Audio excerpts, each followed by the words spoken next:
Hello and welcome to this installment of our webinar series, What's New at AmericanAncestors.org.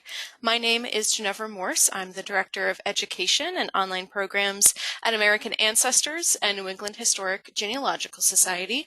I will be your moderator for today's event. We are a nonprofit organization supported by our members and donors.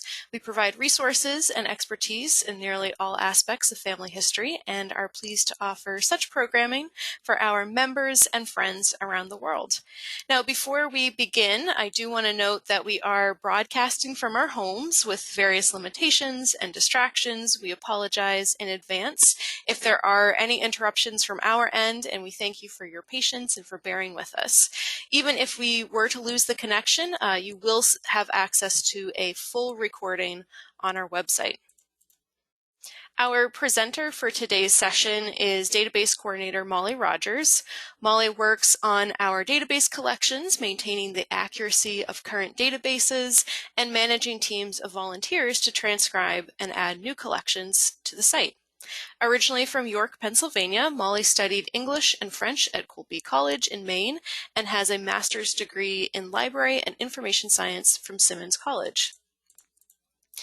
So this webinar series is held every 3 months and reviews the most recent additions and changes to our award-winning website, AmericanAncestors.org. After a brief introduction to our website, Molly will highlight our newest databases and additions to our digital collections. Then we'll discuss a few projects that are in progress, and we'll wrap up with any questions from our listeners.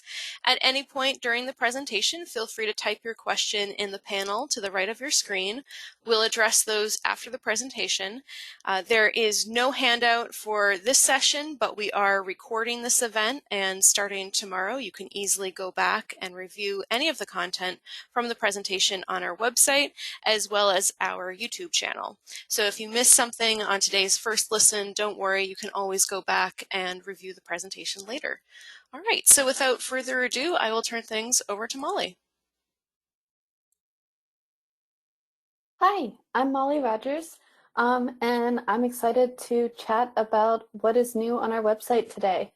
We'll talk about new things from April through June.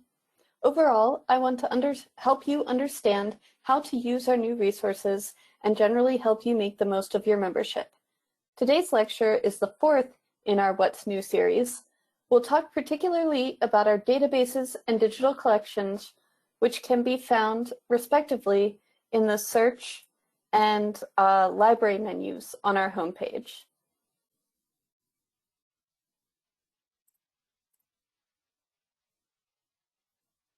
To search our databases, you'll want to start in the search menu. There are a few different ways to start. We won't go into detail on all of them today, but we will investigate this menu later in the presentation. For some context on our databases, we currently have 471 databases available to search on AmericanAncestors.org. Many of these databases contain vital records such as births, marriages, and deaths. That's the green section on the chart. Many more are censuses, probate records, and published genealogies and journals are other important sources of information. We offer 1.4 billion names to search in all of these databases. These records spread across many countries and all of the states. We certainly specialize in New England resources, but if your ancestors hail from a different area, you should definitely perform a search to see if we have any information.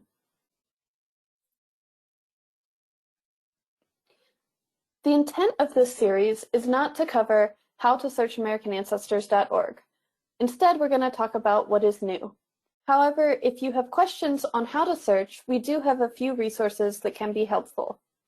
First, we have a subject guide for learning how to search our databases, which is available under the Learn menu on our homepage.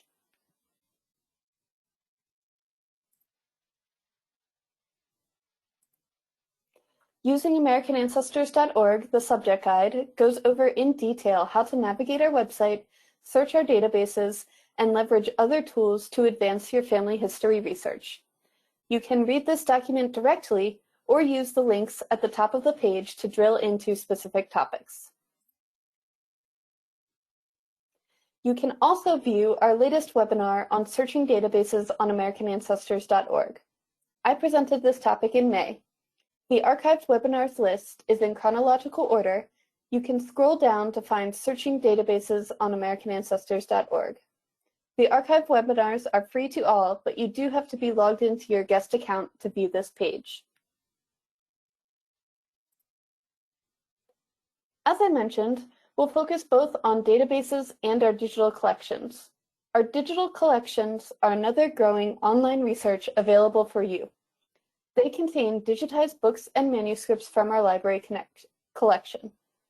They are separate from our databases and are a great additional resource for your research. So if you've not looked at them before, we hope you will try. You will find them under our library menu. And we'll talk a little bit later about what is the exact difference between the digital collections and the databases. So we have over 705,000 pages of genealogies, diaries, letters, case files, and more available to discover. We'll begin with database updates and additions that have happened over the past few months. This presentation summarizes and expands upon information available in our blog, Database News. If you would like email updates regarding additions to our databases, be sure to subscribe. You can subscribe right here in the upper right-hand corner.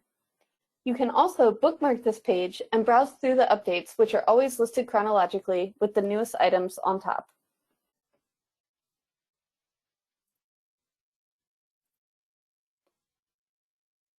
In a minute, I'll delve into the updates we've made over the past 3 months. But first, I want to show you one way to access our databases.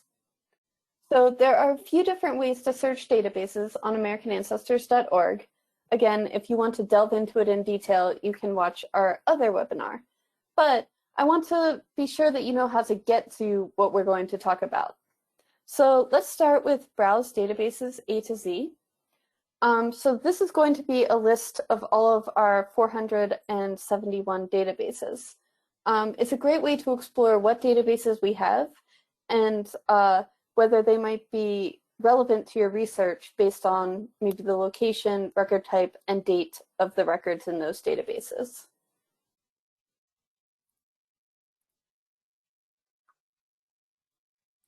So here, you can see I've pulled up the A to Z list, and I've started to enter a phrase into the search by database name field.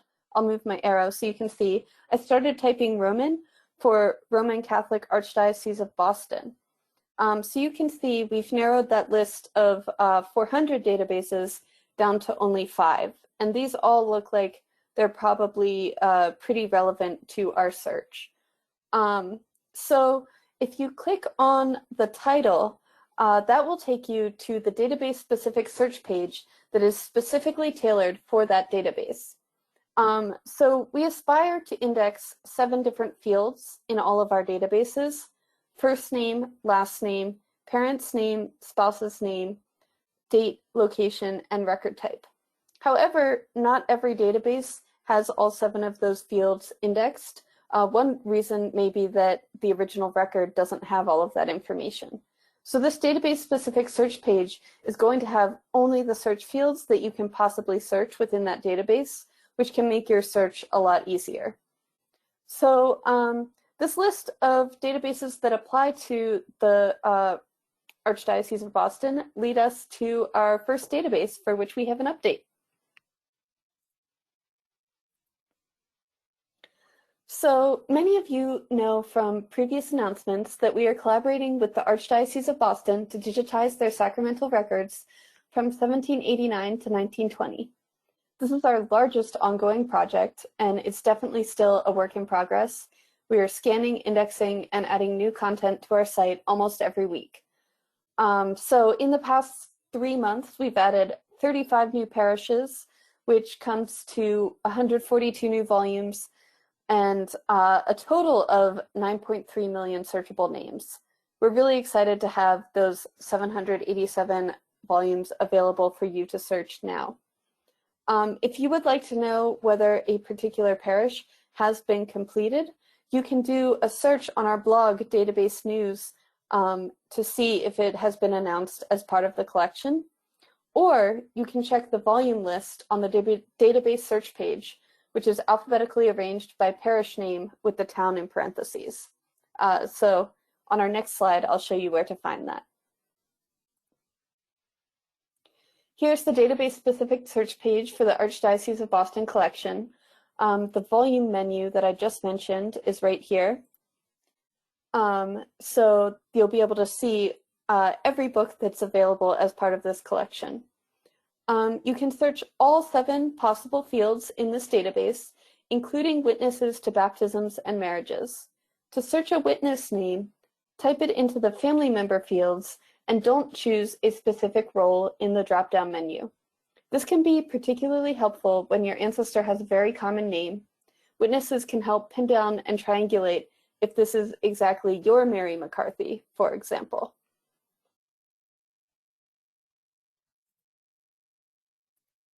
So if you scroll down on this page, you can find more information to help you fully understand this source. So search tips will articulate exactly which fields are available to search in a given database. As we said, this one has all of them, but some may have less fields. The sample images will give you an idea of what you might find within a database. So you can see here that we have a variety of handwritten records. And then finally, the description should give you information of what is the original source. So you're looking at digital records on our website, but where does this come from? Is it a manuscript from our library? Is it a sacramental register from the Archdiocese of Boston, as in this database? It should help contextualize your research so you understand where this information is coming from.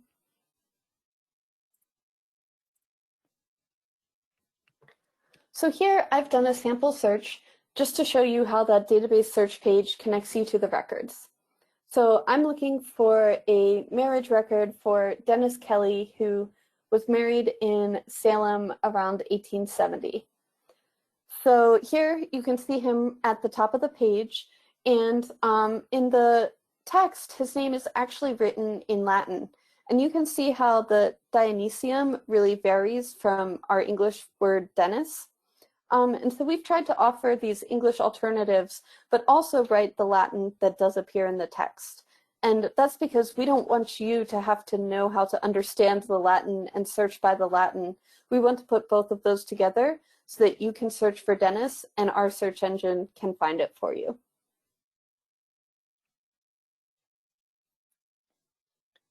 And here I've clicked on the view image link, and you can see this first result is Dennis and his wife Rosanna, who are getting married in 1870.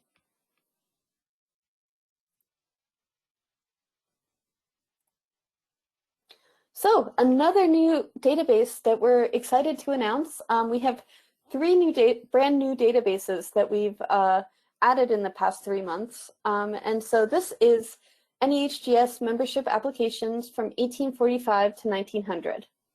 This new database is part of the celebration of our 175th anniversary this year. We've scanned and indexed all of our membership applications from our founding in 1845 through 1900. The information in each application varies. Early on, there was no standard for what an application would look like. Even later, when a form was created, each applicant filled it out in their own idiosyncratic way. So it's actually a really great way to see family history as reported by your ancestor themselves. We saw one where he actually wrote, like, in terms of great-grandmother's name, it said, "I don't remember." John Quincy Adams was one of our founding members. You can see his signature here in this image. This database offers over 121,000 names to search through this collection of applications and correspondence. So here I've done a search and found Lucy Hall Greenlaw's membership application. She was our first woman member. I know it looks on the screen, her signature is a little faint. Unfortunately, her application is not very detailed. You can see that there's a form here, but the form hasn't been filled out at all. To learn more about our first women members, Melanie McComb wrote a really interesting Vita Brevis post in February. Vita Brevis is our all things family history blog, available at vitabrevis.americanancestors.org. I'll mention it again and display the URL a bit later in the presentation. But Lucy Hall Greenlaw's application leads me to our next database. So the Genealogical Advertiser is another new database in the past 3 months, and it's based on a journal that was published by Lucy Hall Greenlaw from 1898, the year of her application to NEHGS, to 1901. It includes varied information that might be helpful to your genealogical research, including vital records, family histories, etc. I think this is probably going to be most helpful if you're researching in the roughly Massachusetts area.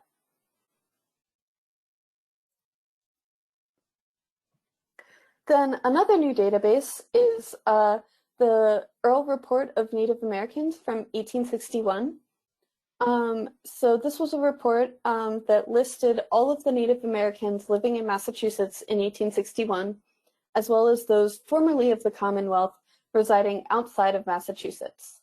It contains names, tribal membership, residence, and other information. And there are about 1,700 names included.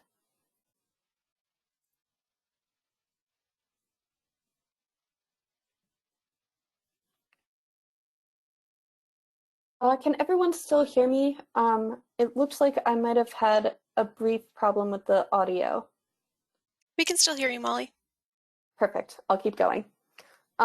So that's it for our new databases, but we have other databases that we've added new material to.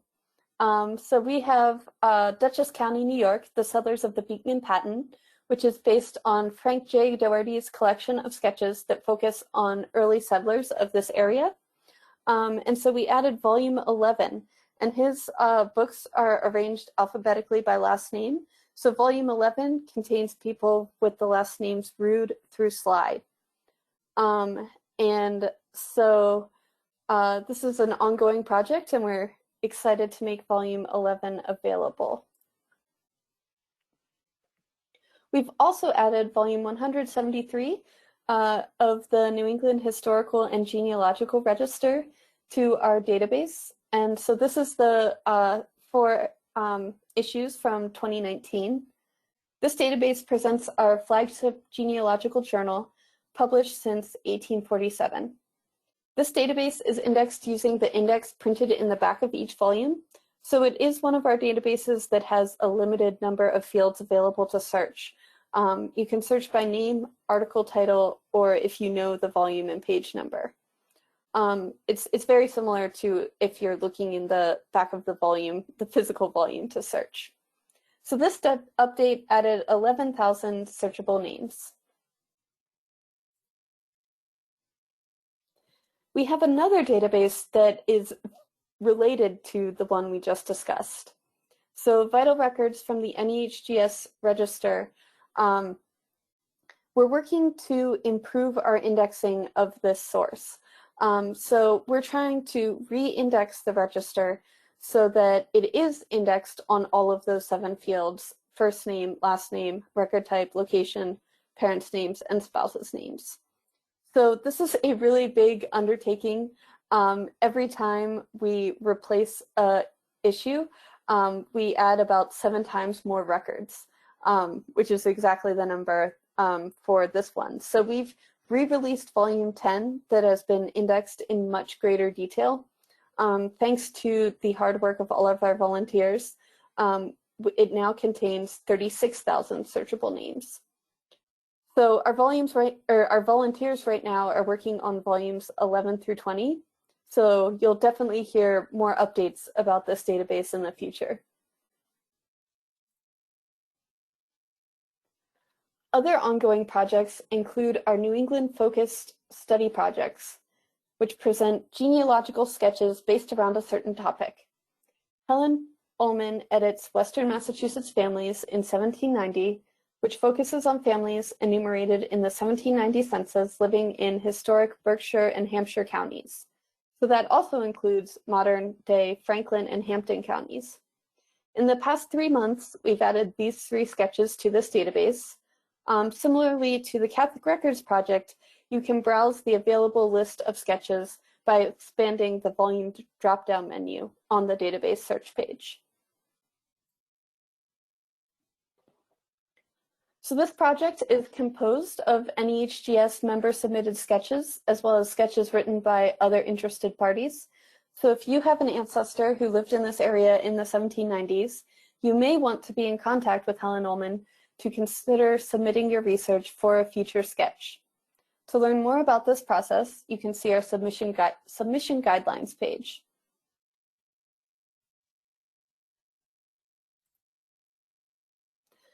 And for our last database update in the past 3 months, we have Madison, Connecticut church records, 1791 to 1827. This was one of our older databases, which was not previously fully indexed on all of these fields. So we've updated it to now include images and be indexed on all of our modern search fields. So it came from a manuscript in our library collection, and we're happy to have completed this update.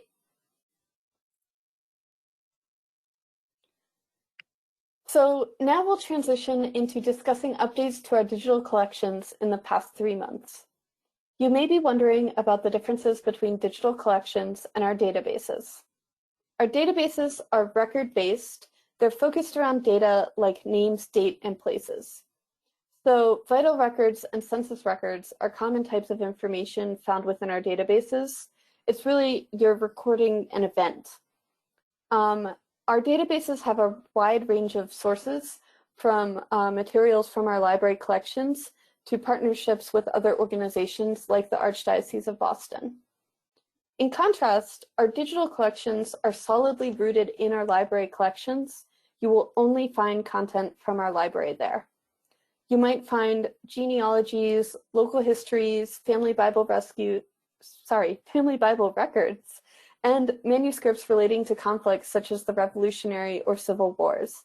So the information that you might find here is not quite as structured as our databases. Items are presented page by page. Many resources are browsable, while some are full-text searchable. So there's some overlap between the items that you might find in digital collections and our databases. So if you ever have any questions about where to find something, please ask us. As I mentioned at the beginning, to get to the digital collections, you're going to click on Digital Book and Manuscript Collections in the Library drop-down menu.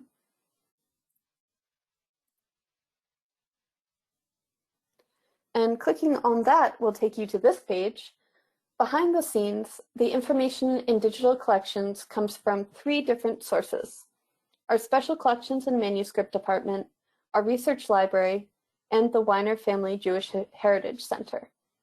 I'll go through updates to digital collections from each of these sources over the past 3 months. We'll start with updates to our manuscript collections. The R. Stanton Avery Special Collections Department has added 26 new Bible records to digital collections in the past 3 months.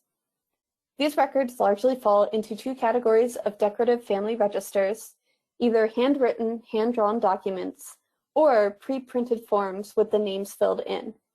I have a few examples to show you before we dive into how to use digital collections to find these registers.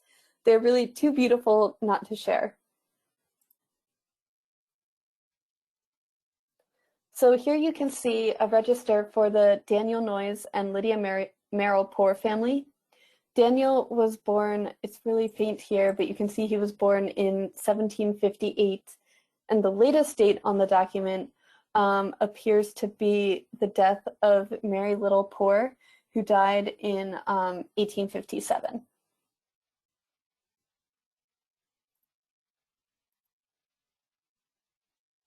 So we also have one for the William and Paulina Phelps Miller family.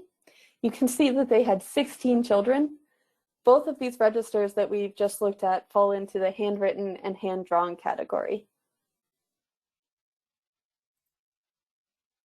Here we have one that follows the pre-printed form and includes photographs of some of the family members for the George C. and Henrietta Atwood family.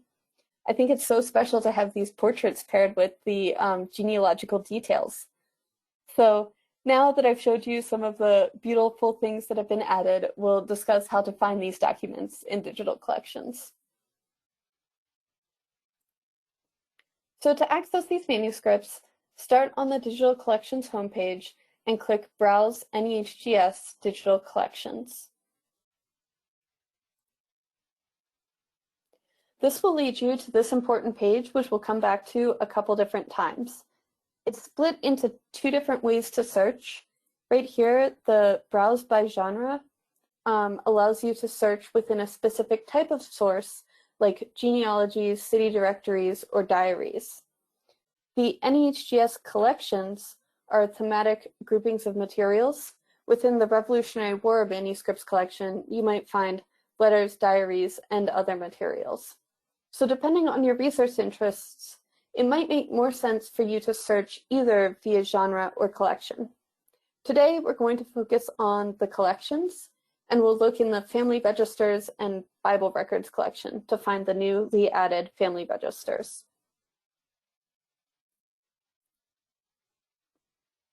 So here I sort of have collated a few different screenshots, and so you can see all in one space without having to scroll the 4 different collections that we'll talk about today. But be sure to scroll down through the full page to see all of the options as you're searching through digital collections. So I scrolled down on the page to choose right here the Family Registers and Bible Records collection.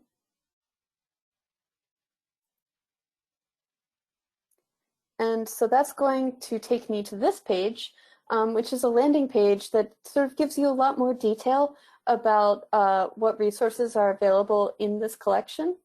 We're going to click Browse this collection to proceed.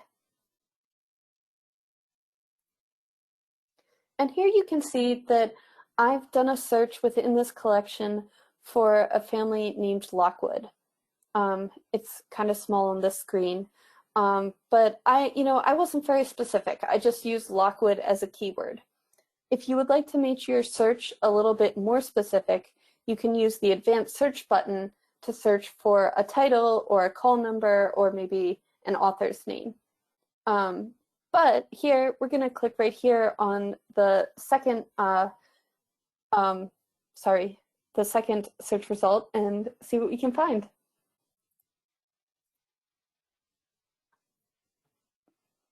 So here you can see the actual document, and you can use the image viewer to zoom in.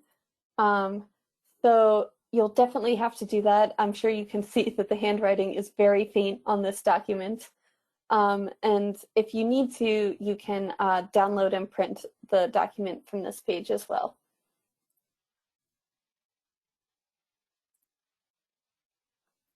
So that was our overview of new things uploaded by our Special Collections Department.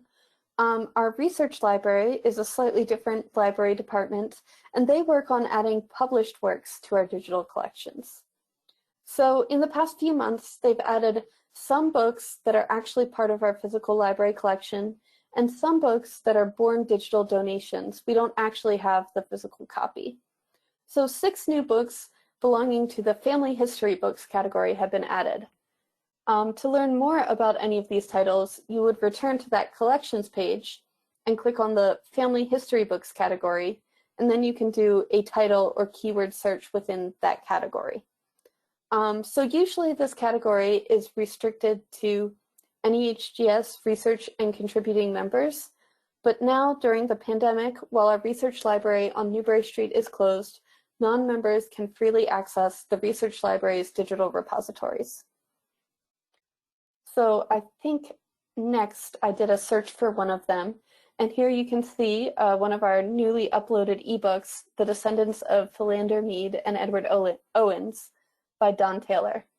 So here you can see I'm on page 1, and you can either use the navigation here to page forward 1 page, or you can use the thumbnails section to skip forward. Maybe you're trying to go to the index at the back of the book to look for a certain person.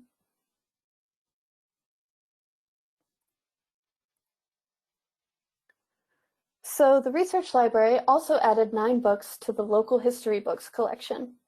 I've included the first page of Isaac Knapp's diary as an example of something found here. As you can tell from the titles, this category is very diverse. I'm not sure there's one typical representation of what you might find here. So a few of these books pertain to towns in northern Massachusetts. A few come from towns in Maine, with a few other varied topics scattered in.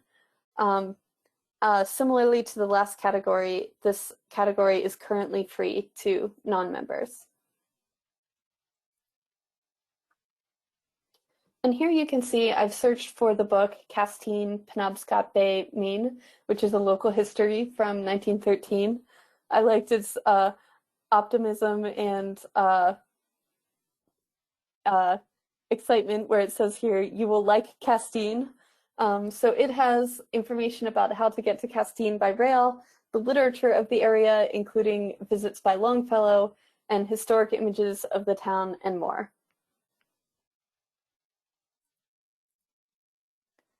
And the research library has made one more addition for this past set of 3 months, a city directory from Portland, Maine, from 1633-4, and you can find that in the city directories category.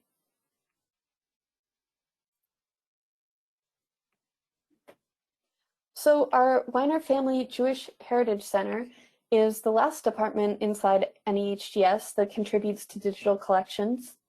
To access the JHC collections, choose Browse JHC's digital collections on the Digital Collections homepage.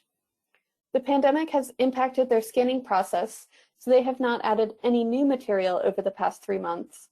But our archivists at the JHC have nevertheless been busy.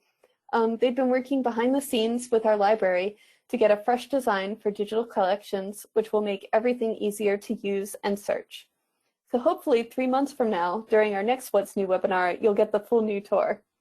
But Brittany Contrado, our digital projects archivist at the JHC, has just written a Vita Brevis blog post about the past 10 years of the JHC.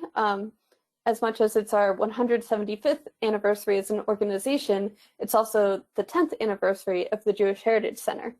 So she reflects on the history and the current work that they have going, and you can learn more about the collections in general and the 660,000 records that they have made available to search in digital collections. And going forward, there will be many more to come. So usually this webinar focuses on online content produced by the various departments at NEHGS. We do offer a few external databases that are available online to members through our library. External means that we do not create or maintain these databases. Our library subscribes to outside sources that allow access for our members.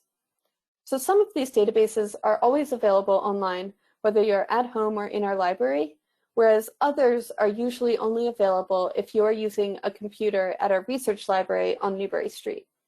So during the pandemic, some of the database vendors have allowed at-home access for these resources that are usually only available at the library in person. To view these databases, click on Special Interest Databases in our search drop-down menu. In our search drop-down menu, you can see some of the databases that are always available at home listed in that section. But we'll click on Special Interest Databases, which is highlighted in copper here, to learn more. And here I have an image of the databases that are temporarily available for you to search from home. It includes some popular databases like Fold3 and newspapers.com. And so actually a few different options for doing newspaper research at home, which could be really, really helpful. Also, if you have ancestors from Quebec, you should definitely take a look at the Parchemin Notarial Database. And I think we have another one that is available all the time that focuses on Quebec. So as we conclude our overview today, I thought I'd give you a sneak peek of some of the work that we're working on behind the scenes. So if you browse database news, almost every week we have some sort of announcement based on the Catholic Records Project, but we are working on many different things behind the scenes. Some of them just aren't announced in quite the same incremental fashion. So this will give you a look into some things that we hope will be coming soon. We've been working with the First Congregational Church of Boston, New Hampshire, to digitize their church records from about 1781 to 1941. We anticipate that this database will contain about 14 volumes of record books, Sunday school records, and records from the Women's Christian Temperance Union. Here I have an excerpt from the record book from 1781 to 1864. This list of people have signed the church covenant and have been admitted to the congregation. Our volunteers have worked to index this material, and we're still proofreading their completed work. Once this middle step is done, we'll make this database available on AmericanAncestors.org.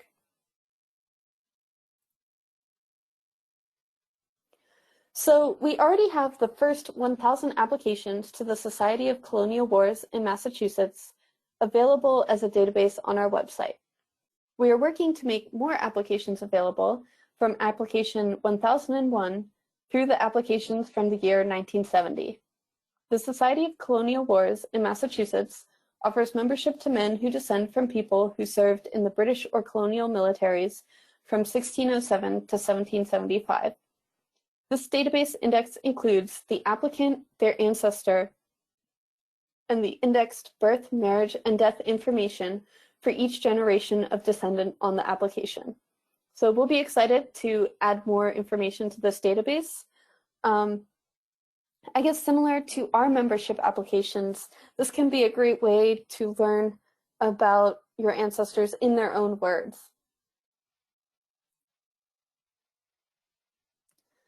So to conclude, I hope this has been a helpful overview of the new resources available on AmericanAncestors.org. Database news is a great place to learn about database updates. We add a new post as soon as anything new has gone up on our website. The Weekly Genealogist, our weekly e-newsletter, is also a great place to learn about updates from both our databases and digital collections. You can always email us at webmaster@nehgs.org if you have any questions. It's often me who answers those emails, and we're always happy to help. So I'm excited to address some of your questions. All right, well, thank you, Molly, for your great overview and presentation. So now, as she just mentioned, let's get to your questions. Go ahead and type anything into the question panel, and we'll try to get to as many as we can in the next few minutes or so.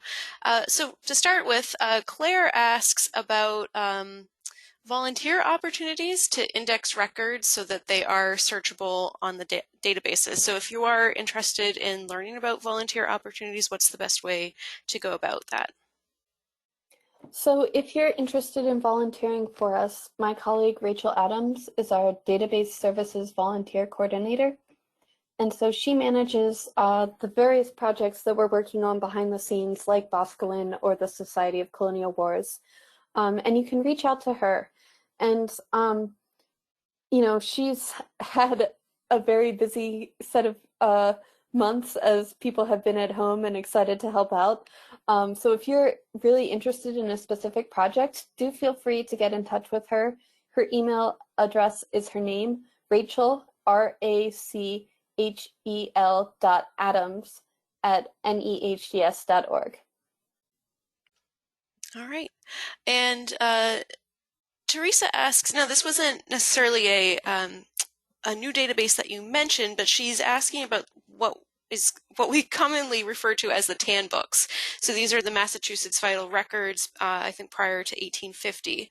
Is that available as a searchable database on our website? That is available as a searchable database on our website.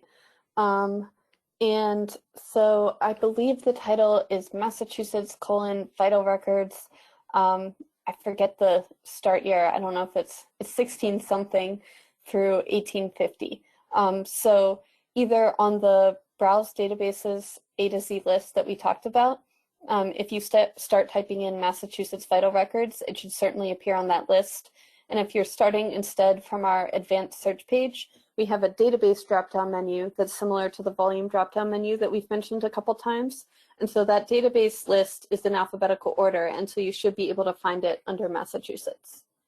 And so that database covers the TAN books and a few other resources.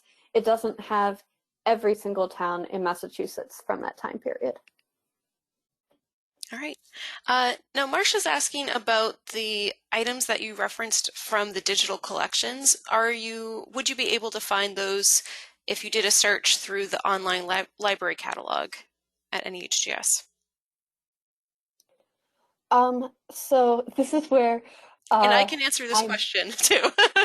well, maybe we can work together. Okay. So I believe that all of these things come from our library, so they should be in the library catalog, but I'm not sure how detailed the library catalog is. Like, does every single one of those family registers have a record, or are they like put together as one archival collection? Do you know, Ginevra? I think at least for all of the books that Molly mentioned, so the local histories, the family histories, many of the manuscript items, any diaries, account books, Bible records, those are all entered into the online library catalog individually, and I believe the registers are as well. We could check that, or you could check that as well. But the nice thing about that is if you find it in the library catalog, there's a hyperlink. So it will say that it has been digitized, whether it's a book or whether it's a manuscript item, and it will bring you to the digital collections page. So that's another way of kind of seeing what has been digitized from our manuscript collections and our kind of local histories and family histories, etc. So that's kind of another good way to find that information, and a direct link to the library catalog is just library.nehgs.org. So great question. And Linda also asks, especially I think in the family histories that were added to the digital collection side of things, she asks, what does the term born digital book mean? And again, I can answer this, or you can. Yeah, so I realized as I was saying it that that might have been confusing of like digital collections only present things that come from our library, but our library has accepted some donations of people's ebooks. So these things have never actually been published. There's no physical thing that sits on our library shelves. But you know, someone has written this information and pulled it together. So that's what the Born Digital ebooks are. Great. And Marilyn asks about the Catholic Cemeteries project. We didn't mention that today. I know we've talked about that and kind of given a preview in past webinars. Can you talk a little bit about that project?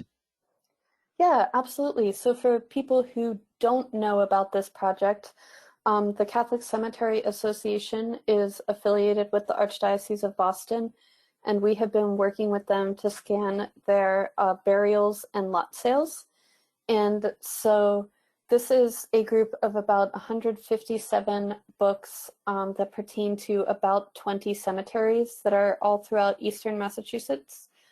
And so right now everything is scanned and we're working on indexing this material. And we're hoping to release this database in a few different pieces. I don't think with our first announcement we'll have all 157 volumes completed. But we would love to have this announced officially by the end of 2020. And we're sort of still doing some of that preliminary work to see if that's really a feasible thing that we can have going. But we're excited. One of the biggest cemeteries included is Holy Cross in Malden. And so I know a lot of people with Catholic ancestors will have people who were buried there, as well as the Mount Auburn Catholic Cemetery is pretty large. So I think we're really excited to be working with them and make this resource available and soon. And Kathy also asks about the Mayflower Society Applications database, if we have any updates on what might be available from that project. That's also a great question. My colleague Don, who has given this presentation in the past, is working on that, I think, as we speak. And so this is similar to our membership application database that we talked about today and the Society of Colonial Wars project. We are partnering with both Family Search and the General Society of Mayflower Descendants to offer their applications on our website. And I apologize, I am not as familiar with this project. I'm not exactly sure what the date range is, but I don't know if it's 1900 or 1920, something in there. So this database is in fact live on our website, but not every Mayflower family is represented right now. So we are working as we get the material to add every family. Again, we're hoping to announce it officially soon.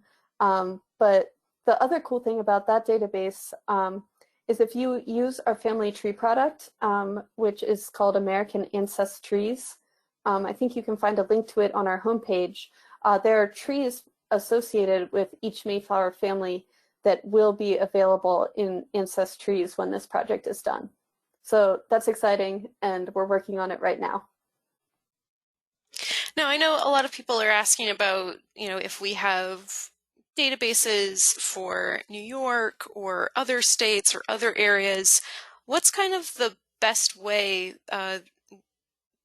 to kind of see what we have and to see if it's, kind of a worthwhile search? I think I have a three-pronged answer to this question.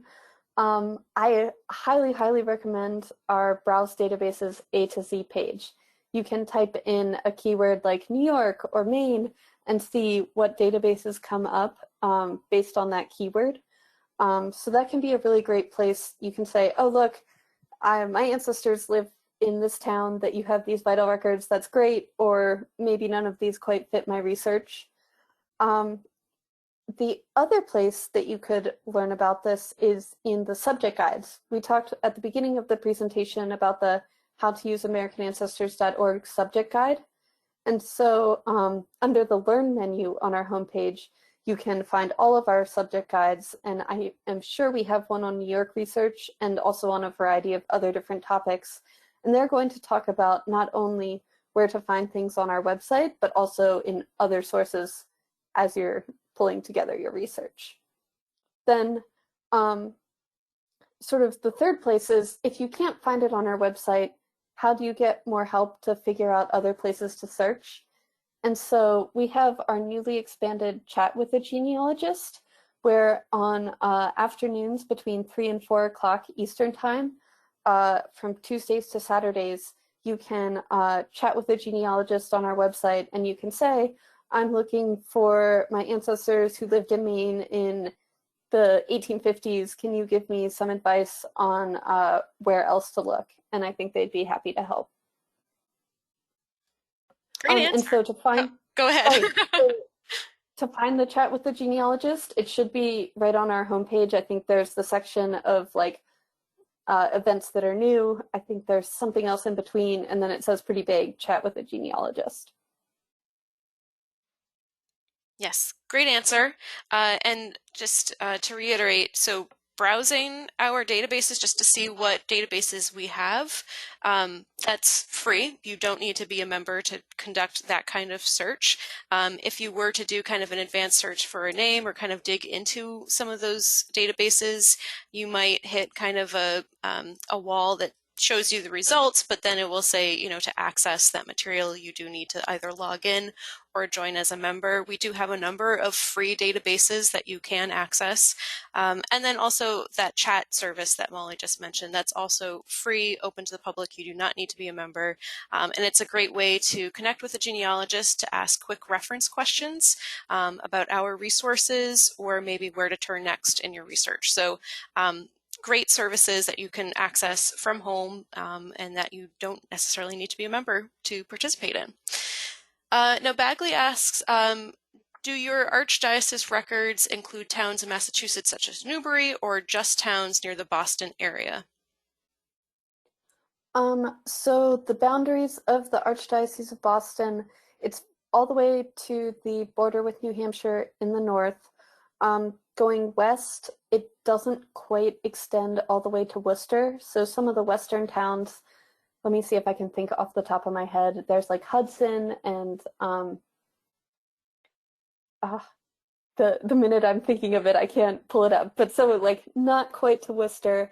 And then in the south, it goes as far south as Plymouth and Brockton, but not too much further south than that. So it's sort of a pretty large swath of northeastern Massachusetts. And so Newbury is definitely in that area, but I can't recall off the top of my head that we've digitized anything for a church in Newbury. It's possible that that might be coming in the 1901 to 1920 phase of the project, or that if there was a church in Newbury, it was a mission of another church nearby, not its own parish, in which case the records might be located at that other nearby church. And so that might be a great question to send to us at webmaster@nehds.org, and I could look in a little bit more detail. And if you want to learn more about the Catholic Records Project, again, we've had a few webinars on that project specifically. You can find those, again, freely available on our website within our video library of all of our archived webinars. And then we also have a website. Is it Molly, you would It's know, is Catholic Records? Okay. catholicrecords.americanancestors.org. And that actually has a map of the Archdiocese. The map only goes up to 1900, but it's pretty cool. It has like a slider so you can see like when the churches were founded from 1789 through 1900. All right, so that's catholicrecords.americanancestors.org. All right. Another question. So the NEHDS membership database that you, or applications database that you showed, is it just the member that is indexed and searchable, or are all of the names within the application also searchable? All of the names within the application are also searchable. So that can be really helpful if it's not just the one person, you can be looking for all of the family. Great. And I know that there were a number of additional questions regarding the Mayflower Society applications database. And we also had Don LeClaire gave a webinar on that project as well. He described it's actually kind of a two-pronged project. One, making the applications searchable, so all the names within the applications you'd be able to search for kind of link into a line of descent from a Mayflower passenger. That I believe goes to 1900, but again, or it's not as close to the present day because of privacy restrictions. There's also the kind of second half to that project is creating family trees. So within our online family tree platform, American Ancestries, we've created basically searchable trees that you can kind of navigate. You can search for a certain name, and those are, we do have a few families or a few individual passengers that are available that way as well. And that will bring it, I think, closer to the present day. So you can really, that's maximizing, taking what would be in the silver books, which only goes to the 5th generation, up to potentially the 11th generation. So much further into the future or into closer to the present day. So I do suggest looking and reviewing that webinar as well. Okay. Yeah, and you can always do a search for that database in our Browse Databases A to Z list, And then you can look in the database description or the volume drop-down menu to see which families are available right now. And like I said, I know that Dawn is working on it, this week, this afternoon, so there will be new things coming. All right. Well, it looks like those are just about all the questions. Thank you again, Molly, for your great presentation and overview. And we were able to touch upon things not just that were new, but things that are being worked on and things that are kind of upcoming, other databases and other ways to really get the most out of AmericanAncestors.org. So thank you again. And as Molly mentioned, if you have any questions for her about the resources available on our website, you can always write to webmaster@nehgs.org. If you do have more detailed questions about the specifics of your research, you can always consider scheduling a consultation with a genealogist. Those can be done over the phone or online, as well as in person, but right now it's probably best to do it over the phone or online. And you can also consider hiring our research services team, and they can do research on your behalf. So I just want to thank you again for joining us today. As you leave the event, you'll have the opportunity to fill out a survey and give us your feedback. As we continue to expand our webinars and online offerings, any and all feedback is extremely helpful and appreciated. And I also want to note that this free webinar was made possible by the generous support of members and friends around the world. Please consider making a gift to American Ancestors to keep these programs free and to create more free programs for you and for others. If you'd like to access more how-to resources or learn about upcoming online educational programs, please visit our online learning center, americanancestors.org/education. Stay safe, stay healthy, and I hope to see you at our online programs in the future. Goodbye for now.